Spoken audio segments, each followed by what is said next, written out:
আমরা ওই বিষয়ে কালকে কোনো প্রেস ব্রিফিং করিনি।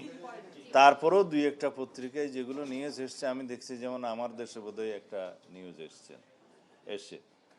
আমাদের একটা সরকারি পর্যায়ে নীতিগত সিদ্ধান্ত হয়েছে যে আমরা অনির্দিষ্টকালের জন্য সেনাবাহিনীকে মাঠে আইনশৃঙ্খলা পরিস্থিতি নিয়ন্ত্রণের কাজে রাখতে পারবো না।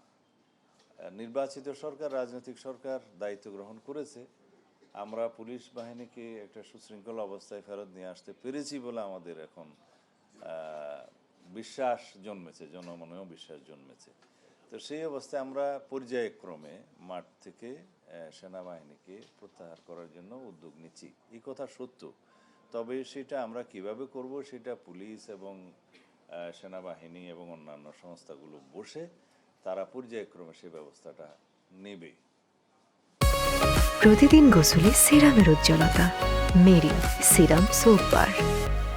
কিভাবে সীমিত আকারে এই পাথর কোয়ারিগুলো ইজারা প্রদান করা যায় সে বিষয়ে সিদ্ধান্ত নেওয়ার জন্য মিটিংগুলো হয়েছে। তো এখানে আমরা সবার মতামত অনুসারে সিদ্ধান্ত নিলাম আগে একটা সার্ভে রিপোর্ট আমাদের দরকার, স্থানীয় পর্যায়ে, ফিল্ড পর্যায়ে, মাঠ পর্যায়ে। এখানে বিভাগীয় কমিশনার সিলেট এর কে আহ্বায়ক করা হয়েছে, আর দুই জেলার, সিলেট এবং সুনামগঞ্জ জেলার জেলা প্রশাসক এবং উভয় জেলার খনিজ সম্পদ মন্ত্রণালয়ের উভয় জেলা পরিবেশের যে প্রতিনিধি, পানি সম্পদ মন্ত্রণালয়ের প্রতিনিধি, আর কাকে দিলাম, জিওলজিক্যাল সার্ভের উপরে বাংলাদেশে একজন অধ্যাপক শাহজালাল বিশ্ববিদ্যালয়ের প্রতিনিধি থাকবে এবং মিনারেল রিসোর্সেস মিনিস্ট্রির একজন ডাইরেক্টর এই বিষয়ে সেখানে সদস্য থাকবে এবং কমিটি প্রয়োজনে আরও এক্সপার্ট যদি কোঅপ্ট করতে চায় সে সুবিধা রাখা হয়েছে।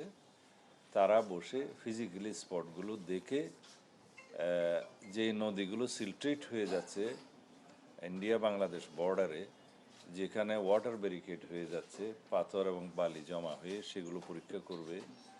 আর যে সমস্ত জায়গায় নদী ভাঙ্গনের কারণে আমাদের সীমান্ত পরিবর্তন হয়ে যাচ্ছে সেটা পরীক্ষা করবে। কি পরিমাণে, কত গভীরতায় এই পাথরগুলো উত্তোলন করলে পরিবেশ সংরক্ষণ করা হবে, আহরণ করলে সে ব্যাপারে সাজেশন দিবে। এবং কোন কোন জায়গায় আমাদের পর্যটন স্পট আছে আর কি, সেই সমস্ত জায়গায়, যেমন সাদা পাথরের একটি স্পট আছে, বিছানাকান্দি আছে, ভোলাগঞ্জ আছে, বিভিন্ন জায়গায় আমরা যাতে পর্যটক আকর্ষণ করতে পারি সেটাও তারা এখানে সাজেশন করবে। সেই সমস্ত জায়গায় যাতে আমরা অন্তত একটা শাসনের মধ্যে রাখতে পারি। আইন শৃঙ্খলা বাহিনীর ভূমিকা আছে এখানে, 2 এসপিকেও সেখানে মেম্বার হিসেবে রাখা হয়েছে, যাতে দুর্বৃত্তায়ন না হয় এবং পাথর লুট না হয় সেগুলো তারা সাজেস্ট করবে। এই সমস্ত বিষয় বিবেচনা রেখে আমরা একটা এই পাথর সংক্রান্ত, পাথর আহরণ এবং পরিবেশ সংরক্ষণ এবং আইন শৃঙ্খলা নিয়ন্ত্রণ এই বিষয়ে আমরা কিছু নীতিগত সিদ্ধান্ত নেওয়ার বিষয়ে বসছিলাম। আশা করি আমরা সমস্ত রিপোর্টগুলো পাবো এই লাস্ট অফ দিস মান্থ, তারপরে জুনের ফার্স্ট উইকে আমরা আবার বসবো। এখানে সবচাইতে গুরুত্বপূর্ণ বিষয় হচ্ছে বিভিন্ন পাথর কোয়ারি সম্পর্কে আমাদের হাইকোর্ট ডিভিশনের 2-1টি অর্ডার আছে, জাজমেন্ট আছে, একটা সুপ্রিম কোর্টেও পেন্ডিং আছে, আর অন্যান্য পর্যায়েও যদি কোনো মামলা থাকে সেই বিষয়ে 2 জেলা প্রশাসক সমস্ত মামলাগুলোর বিষয়ে অ্যাটর্নি জেনারেল অফিস থেকে তারা তথ্য সংগ্রহ করবে, আইন মন্ত্রণালয়ের সাথে যোগাযোগ করে এই মামলাগুলো নিষ্পত্তির জন্য ব্যবস্থা নেবে এবং তার অগ্রগতিকে হলে আমাদেরকে পরবর্তী মিটিংয়ে জানাবে। আমরা যাই করব আইন মেনে এবং আদালতের রায়কে মাথায় রেখে সম্মান জানিয়েই আমরা বিধি মোতাবেক করার